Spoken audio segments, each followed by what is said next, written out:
कि प्रातःकाल स्वर्णिम काल है। सुबह में जगने से स्मृति, धृति, मेधा और प्रज्ञा का जागरण होता है। स्मृति मतलब यादाश्त, याद करने की क्षमता बढ़ेगी। जो भी आप पढ़ेंगे लिखेंगे वो आपको याद रहेगा अगर सुबह में करते हैं इस काम को, सुबह जगते हैं तो। स्मृति, धृति, धृति मतलब धारण करने की क्षमता, सामान्य अर्थ धृति का ये लीजिए, और भी अर्थ है। धारणा शक्ति बढ़ेगी। महर्षि पतंजलि का योग है ना, अष्टांग योग, यम, नियम, आसन, प्राणायाम, प्रत्याहार, धारणा, ध्यान, समाधि। यम मतलब आंतरिक अनुशासन, जिस अनुशासन की बात करें, और नियम मतलब बाह्य अनुशासन।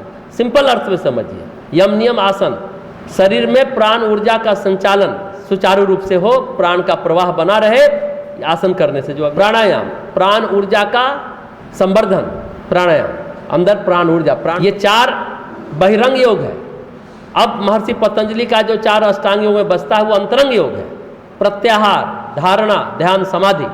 प्रत्याहार, अब मन का मुड़ना क्या है? प्रत्याहार। बहुत लोग तो बाजार में घूम रहे हैं, कुछ लोग ऐसे भी आ गए हैं मंदिर, मंदिर के लिए मन मुड़ा, संसार से मन हटा, मन का मुड़ना। धारणा छठा चरण है, मन का मुड़ना, प्रत्याहार, धारणा, मन का लगना। मंदिर आ गए, कोई जरूरी नहीं है मन लग रहा हो, बोर भी हो रहे होंगे। धारण करने की क्षमता, और मन लगेगा तो धारण कर पाएंगे, नहीं तो नहीं कर पाएंगे। धारणा शक्ति बढ़ेगी। धारणा, धृति जिसको कह रहे थे अभी, सुबह जगने से। छठा चरण धारणा, सातवां चरण क्या बताए? ध्यान। पतंजलि के अष्टांग योग में सातवां चरण क्या है? ध्यान, जो आपको कराया जाएगा। ये कक्षा ही है ज्ञान, ज्ञान और ध्यान की। ध्यान क्या है? मन का लीन होना। और समाधि क्या है? मन का विलीन होना। एक छोटे अर्थों में पतंजलि के अष्टांग योग को आप समझ सकते हैं, बहिरंग योग और अंतरंग योग। एक उनका क्रिया योग भी है, तप, स्वाध्याय, ईश्वर प्रणिधान। तप यानी कर्म करिए, प्रचंड कर्म कीजिए। स्वाध्याय यानी खुद का अध्ययन कीजिए, पुस्तकों का भी अध्ययन कीजिए।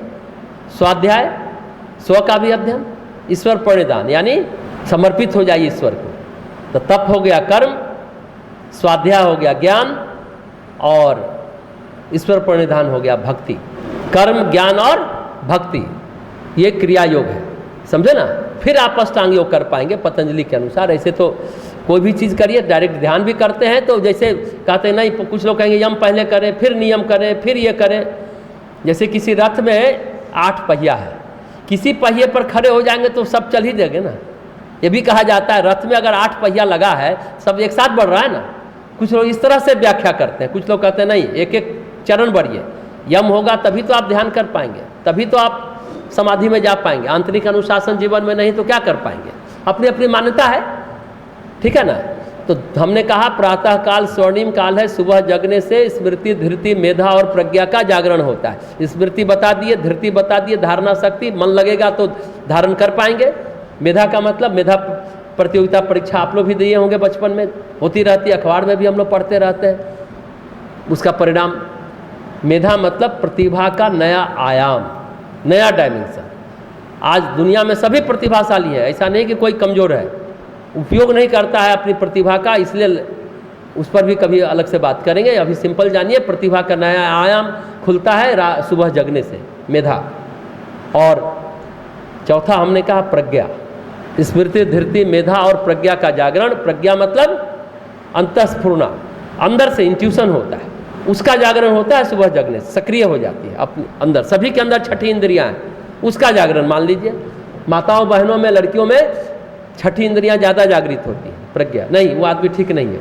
वो दृष्टि देख करके बताती है, सहज उनको प्राकृतिक गुण है उनका, पुरुषों की बात नहीं समझ में आती है। प्रज्ञा, ये क्वेश्चन लड़ जाएगा, ये आ जाएगा, जाइएगा बढ़िया नंबर लेके आ जाइएगा। ये अंदर से कोई कहेगा, अंतरात्मा से बातचीत करिएगा तब ना। हम दुनिया का पता मालूम है, हम चंद्रमा पर चले गए, मंगल ग्रह पर चले गए, लेकिन खुद का पता भूल गए। खुद से कनेक्ट होने का काम ही है ध्यान। ये कक्षा उसी के लिए, खुद से खुद को कनेक्ट कीजिए, खुद को जानिए, खुद को समझिए, खुद से परिचय प्राप्त कीजिए, खुद के साथ मिलनसारिता हो। ये नहीं कि अपरिचित की तरह खुद से बात करें, नो, ये बात है। तो आप सुबह जगेंगे तो इतनी सारी बातें होंगी। इतनी बात सिर्फ सुबह जगने मात्र से हो जाता है। अब इसकी और व्याख्या सुने, प्रातःकाल स्वर्णिम काल क्यों है। रात में कुछ लोग बोलेंगे आज फैशन हो गया, नहीं नहीं, रात में बहुत शांति रहती है, बहुत अच्छी पढ़ाई होती है। ये सब आपकी आदत है, हमेशा आप कंफर्ट जोन में रहना चाहते हैं, क्योंकि आदत पड़ गई है, आदत का क्षेत्र है कंफर्ट जोन। आपको थोड़ा अपने को, अगर यहाँ आए तो स्ट्रेस जोन में जाइए, थोड़ा अपने को खींचिए, बदलिए। सभी के अंदर एक बायोलॉजिकल क्लॉक होता है, जैविक घड़ी। एक घड़ी तो है जो चल रही है बाहर, टिक टिक 24 घंटा बताती है कि कितना बजा। अंदर भी एक घड़ी होती है। डेली अगर आप 10 बजे खाते हैं सुबह में तो 10 बजे भूख लगेगी, वो बताएगा घड़ी आपके अंदर का। और अगर आप किसी कारणवश 1 बजे खाने लगे तो 5-6 दिन लगेगा फिर घड़ी, अंदर के घड़ी को, बायोलॉजिकल क्लॉक को सेट होने में, फिर 1 बजे भूख लगेगी। कुछ लोग नहीं, हम तो 3 रोटी ही खाते हैं, 3 रोटी के बाद बोलेंगे मत दो आप। तो कुछ लोग क्या करते हैं, मोटी रोटी भी देते हैं, वो 3 ही खाएगा, भले वो मोटी, वो 3 के जगह 4.5 हो गया। अरे जितनी भूख है उतनी खाओ ना। ये हम लोग कंफर्ट जोन से बाहर नहीं निकल पाते, स्ट्रेस जोन में जाइए। अब बिना प्लानिंग के स्ट्रेस जोन में जाइएगा तो स्ट्रेस जोन में पहुंच जाइएगा, फिर तनाव हो जाएगा। नहीं, हम तो सुबह चलते हैं, आज से दौड़ेंगे। अरे थोड़ा दौड़िए, एकाएक 3 किलोमीटर जाइएगा, सांस फूलेगा, गिर जाइएगा, स्ट्रेस में आ जाइएगा, दम फूलने लगेगा। तो कोई भी काम स्टेप बाय स्टेप करिए, धीरे धीरे। एक एक अवगुण है, अभी गाए ना, अपने अंदर असुरों को खुद ही मारे जाए, खुद ही मारना होगा बाण। जो अंदर राक्षस है, कल आपने रावण को मारा, महिषासुर, चिक्षुर से लेकर धूम्रलोचन से लेकर के शुंभ निशुंभ सबको मारा। ये कहानी आप 9 दिन की है, दरअसल ये सब हमारे अंदर है। 9 दिनों तक 9 देवियां हमारे अंदर की असुरता का ही नाश करती है। नवरात्रि अनुष्ठान यही है, हम तो 9 दिन से यही बात बता रहे थे। अपने अंदर के असुरों को मारना है बाण, और खुद से ही मारना है, कोई और नहीं आएगा आपका सहयोग करने। ये बात हमेशा याद रखिए। सुबह जगने से आप अनुशासित पहले हो जाएंगे, बहुत लाभ देगा आपको, बहुत अच्छा होगा। तो हम बता रहे थे कि इस काम को आप इस तरीके से करिए कि सुबह जगने से क्या क्या होता है। और एक चीज़ समझिए, रात में जगने वाले व्यक्ति को प्राय एसिडिटी, गैस, कब्ज बढ़ जाता है। बीमार पड़ेंगे अलग बात है। रात में जगने, चूँकि हम बहुत सारे बच्चों से मिला करते हैं, प्रतिदिन मिला करते हैं सैकड़ों से, रात में जगने वाला व्यक्ति 5 नंबर कम लाता है और परीक्षा से आउट हो जाता है। सुबह जगने वाला व्यक्ति 5 नंबर ज़्यादा लाता है और वो कंपटीशन में पास कर जाता है। ऐसा क्यों है? रात में जगने वाले व्यक्ति के माइंड का स्टिफनेस बढ़ता है, अकड़ जाता है। तो ट्विस्ट किया हुआ क्वेश्चन पूछेगा, थोड़ा सा भी आप नहीं बना पाइएगा। और सुबह जगने वाले व्यक्ति का माइंड की फ्लेक्सिबिलिटी रहती है, लचीलापन रहता है, कैसा भी प्रश्न है वो सॉल्व कर लेता है। और सुबह जगने वाले व्यक्ति को असफलता का सामना करना भी आता है। दुख को कैसे डील करें, दुख का सामना कैसे करें। रात जगने वाला व्यक्ति सफलता तो असफलता तो कोई पचा ही नहीं पाता, सफलता भी नहीं पचा पाता है। देखो मैंने ये किया, वो किया, क्या तीर मार लिया, अहंकार बढ़ता है। बीमारी अलग है, हम शरीर की बात छोड़ दीजिए, वो तो है ही प्रॉब्लम। सुबह जगने वाले व्यक्ति और रात जगने वाले व्यक्ति में ये फर्क है। दूसरा, रात में जितनी पढ़ाई आप 3 घंटे में करेंगे, सुबह वही पढ़ाई आप 2 घंटे में कर लेंगे। 1 घंटा आपका बचेगा, ग्रास्पिंग कैपेसिटी बढ़ जाती है सुबह। क्यों, ऐसा क्यों है? अब ये अगला प्रश्न आपके अंदर जिज्ञासा आ सकती है, प्रातःकाल स्वर्णिम काल क्यों है? सुबह में प्राण ऊर्जा का प्रवाह वातावरण में ज़्यादा होता है। कहते हैं ना, सुबह प्राणायाम करो, सुबह मॉर्निंग वॉक करो, सुबह योग करो, भ्रमण करो प्रातःकाल। क्यों? प्राण ऊर्जा क्या है? प्राण वायु क्या है? Oxygen level. ऑक्सीजन की मात्रा बॉडी में बढ़ेगी, आप बीमार कम पड़ेंगे। ये बात समझिएगा, बीमार कम पड़ेंगे। सुबह जगने वाले कहते हैं, समुद्र मंथन हुआ था ना, तो सब निकला, जहर भी निकला, सब कुछ निकला। लक्ष्मी माता भी निकली जो आप दिवाली मनाने जा रहे हैं। अमृत भी निकला। अमृत किसको दिया गया रखने के लिए? चंद्रदेव को, चंद्रमा को दिया गया। तो कहते हैं सुबह में प्रतिदिन वो अमृत कलश रखे हैं, प्रतिदिन सुबह पूरे धरती पर वो छींटते हैं। ये कहा जाता है, ये कहा जाता है कि चंद्रदेव सुबह में अमृत बांटते हैं। सुबह में हम लोग तो सोए रहते हैं, जो सुबह निकलता है, देखिए सुबह कितना अच्छा, चिड़ियों की चहचहाट, फूल का खिलना, हवा का बहना, उस समय आप चाह रहे हैं, उस समय ऐसे ही आप पॉजिटिव हो जाएंगे। कोई डिप्रेशन, कोई तनाव, कोई स्ट्रेस नहीं होगा। आएगा भी तो आप उसको डील कर लेंगे, मैनेज कर लेंगे, सामना कर पाएंगे।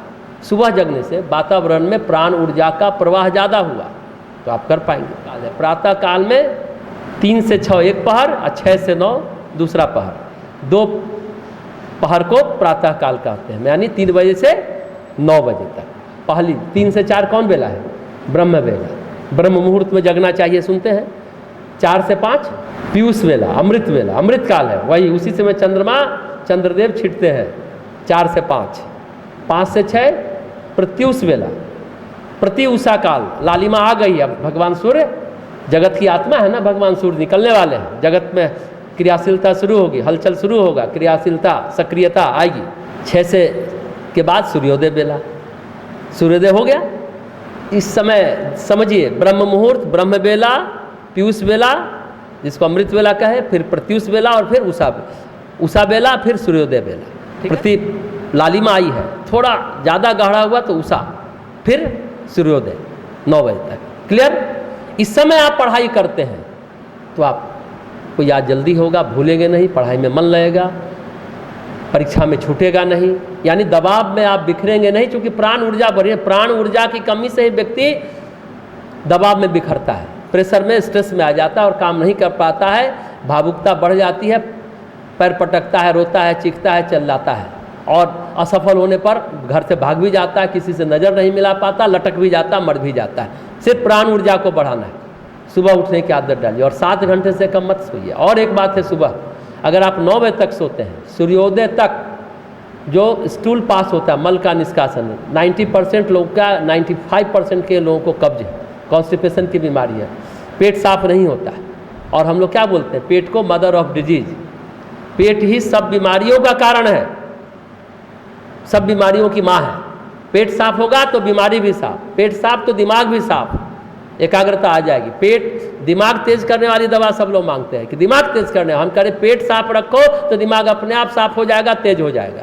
पेट पर ध्यान दीजिए। और जो सुबह जगता है सूर्योदय से पहले, सुबह क्या होता है, मल का जो स्टूल पास करता है बड़ी आंत में, लार्ज इंटेस्टाइन में जो आता है, तो उसमें श्लेष्मा रहती है, आराम से स्टूल पास कर जाता है, कब्ज नहीं रहता है। ज्यों-ज्यों सूर्योदय बढ़ता गया वो श्लेष्मा सूखती है, तो हार्ड स्टूल, कड़ा टॉयलेट होता है ना सुबह कभी पहला, तो समझिए कि मल बहुत देर से बड़ी आंत में था और आंत का काम है शक करना, सोखना, तो हार्ड स्टूल हो जाता है उसका रस। तो ऐसे बवासीर हो जाएगा, पाइल्स हो जाएगा, फिशर हो जाएगा, भगंदर हो जाएगा, ये जान लीजिए। तो रूटीन हम आप लोग को बता रहे थे कि सुबह उठिए, उठते ही 4 गिलास गुनगुना पानी पीजिए, बॉडी को डिटॉक्स करिए।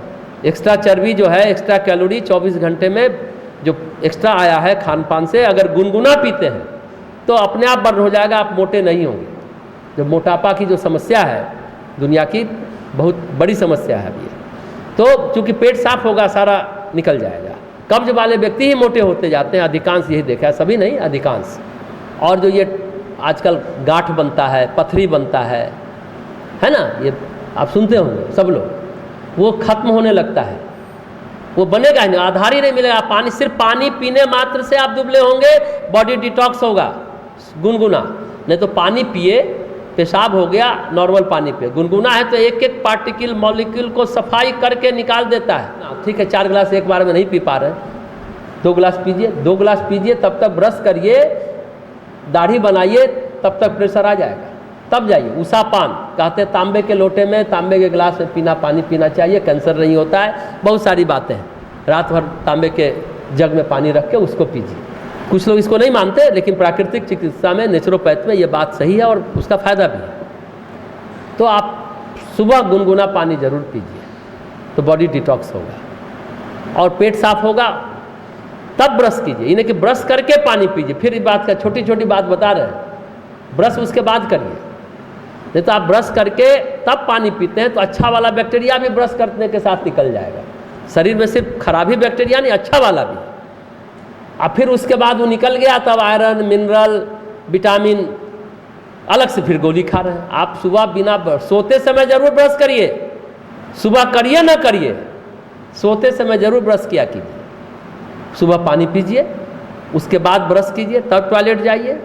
क्योंकि इतनी प्रदूषित दुनिया है, इतना पॉल्यूशन है, इतना हम लोग प्लास्टिक जलाते हैं, इतना धूल धुएं का गुब्बार है, इतना मोटरसाइकिल चलता है, घर में रेफ्रिजरेटर है, एसी चलता है, इतना पॉल्यूशन है, इतना क्लोरोफ्लोरोकार्बन, CFC, कार्बन डाइऑक्साइड, जितना कार्बन मोनोऑक्साइड सब पैदा होता है।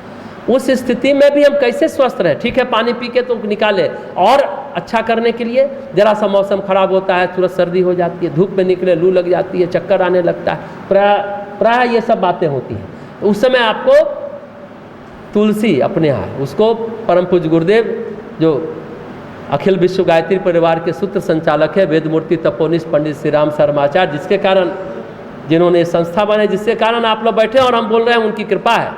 उन्होंने एक पुस्तक लिखी, एक औषधि चिकित्सा तुलसी, सभी बीमारियों की दवा है तुलसी। तुलसी का रस पीजिए, सभी दिन आप ठीक होते जाएंगे। तब नहीं निकाल पाते आप लोग हैं तो तुलसी का अर्क आता है, 5 प्रकार के तुलसी का, श्याम तुलसी, हरा तुलसी, सब तरह के तुलसी का अर्क आता है। 5 बूंद थोड़ा गुनगुना पानी में डालिए, जो सुबह जो आप लोग बिना बेड टी पिए आँख खुलती नहीं है, पत्नी चाय ला के देगी बिस्तर पर तो पति जी का आँख खुलेगा, तब देह में हलचल आएगा, दिमाग जगेगा। आप यही गर्म पानी में, आधा कप गर्म पानी में 5 बूंद तुलसी डाल के सालों और चाय की तरह पी लीजिए। और अच्छा हो 35 मिनट में 3 किलोमीटर चलिए, वो स्पीड चाहिए। आप देखिए कितना स्वस्थ हो जाएंगे। आप उससे पढ़ाई करिए। और अंकुरित मूंग, अमरूद, पपीता, सेब, सतुआ, गाजर, मूली, खीरा, ककड़ी को स्थान ज़्यादा दीजिए अपने अंदर, ज़्यादा स्थान दीजिए। ये कच्चा चीज़ खाइए, स्प्राउट उबला हुआ या अंकुरित, वो जरूर खा लीजिए। नहीं हम तो फल नहीं खा सकते, हमारा पॉकेट अलाउ नहीं करता, तो अंकुरित मूंग तो खा सकते हैं, चना तो खा सकते हैं। आपको मालूम है, लोग कहते हैं अंडा में इतना कैलोरी है, ये है वो है, ये इसे खाना चाहिए।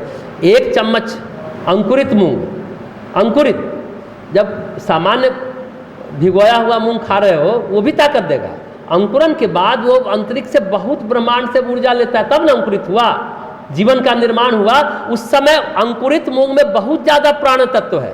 पानी कम से कम 4 से 5 लीटर जाड़े में, गर्मी में 6 से 7 लीटर पीजिए। कोई पथरी, कोई यूरिक एसिड नहीं बढ़ेगा, कुछ नहीं होगा, स्वस्थ हो जाएंगे।